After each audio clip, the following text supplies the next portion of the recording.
This is Optimal Living Daily, episode 2544, How to Create a Plan Today to Maximize Tomorrow, by Michael Mehlberg of michaelmehlberg.com. And I'm your narrator, Justin Malik, the guy that reads blogs or articles to you every single day of the year, including weekends and holidays. I appreciate you listening every single day. It really means a lot. We're going to get right to our next post as we optimize your life.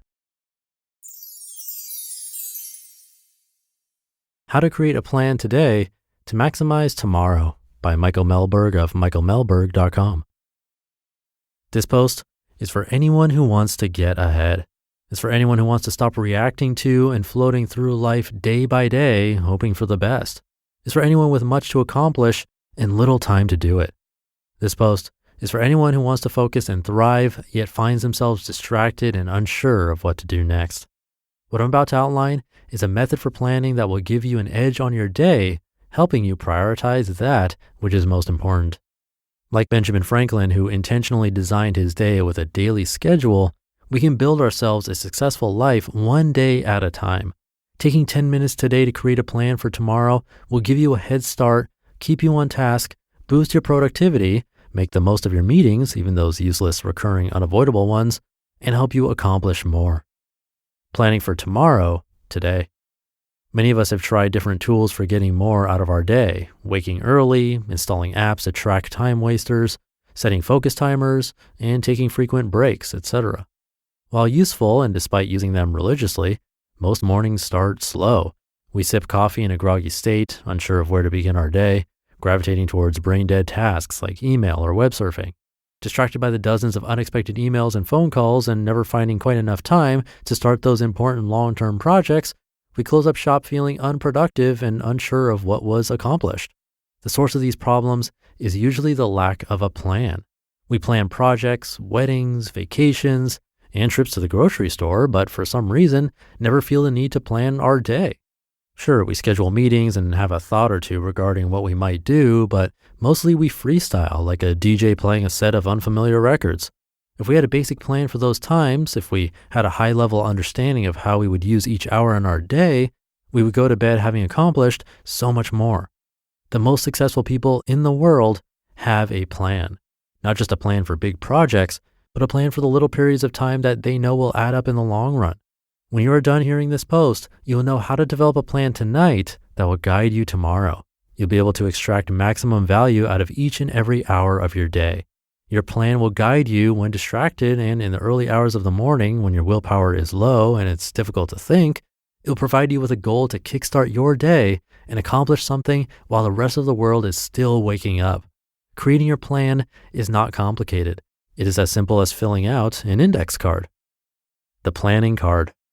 At the end of each day, we will create a plan for tomorrow, filling out a small index-sized paper card with our appointments, free time, to-do list, what we are going to accomplish first, and things we should keep in mind throughout the day. Planning each day may sound time-consuming, but using our format is dead simple and takes no more than 10 minutes. This card and these 10 minutes are the key to our productivity. It's a simple, extremely effective way to get a jump start, to accomplish more, and to stay focused throughout your day. The format is simple. Grab an index card and write tomorrow's date at the top. From top to bottom, list the hours of the day. I like to start with early morning, then 9 a.m., 10 a.m., and so on, ending at 7 p.m., and then finally evening. Below that, write tomorrow's to-dos and leave a few blank lines. Filling the time slots on your card is the first important exercise. While doing this, think in advance about how your day will flow and find ways to make your downtime productive.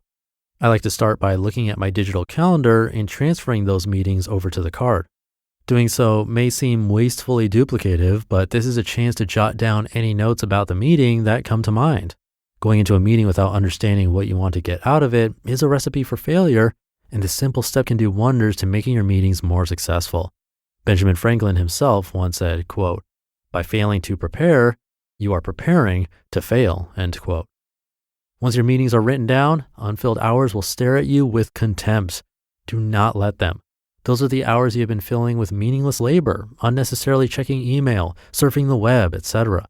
These are the hours you are going to stuff with useful tasks. Leave no hour untouched. Once your plan is crammed from morning to evening, you will sleep easy knowing that even if you do not accomplish everything, what you have done will have far exceeded your output on any given day prior. With a full day ahead, you may have some actions that do not properly fit on the calendar. Note those in the to-do tomorrow section of your planning card at the bottom. Many days you will find those to-dos are unfinished actions from your previous day. On other days, they are simply random tasks that come to mind, great for filling in free periods of time should they arise. Keep in mind, first things first. Finally, flip your planning card over. We will use the back for two very important sections, first things first and keep in mind. First things first is where you list the very first task you will work on.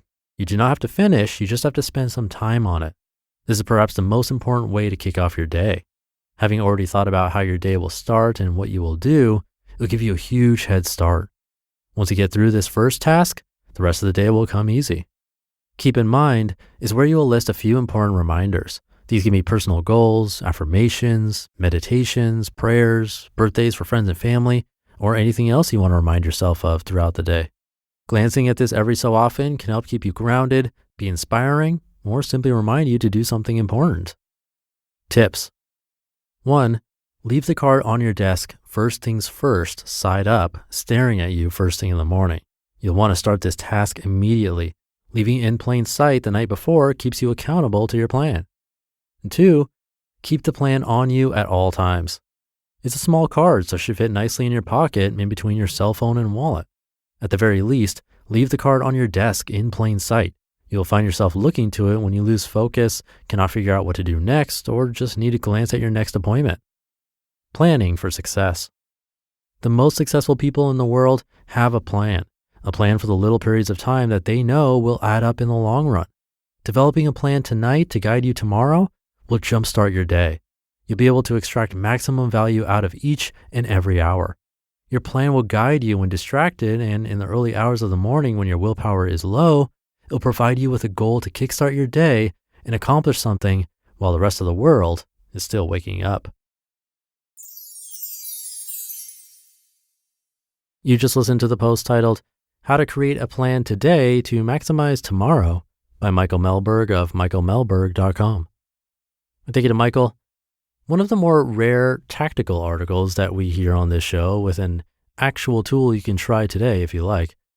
One thing I like about it is that it really should only take 10 minutes. And I'd argue that many of us spend the first 10 minutes of our day just sitting in bed anyway.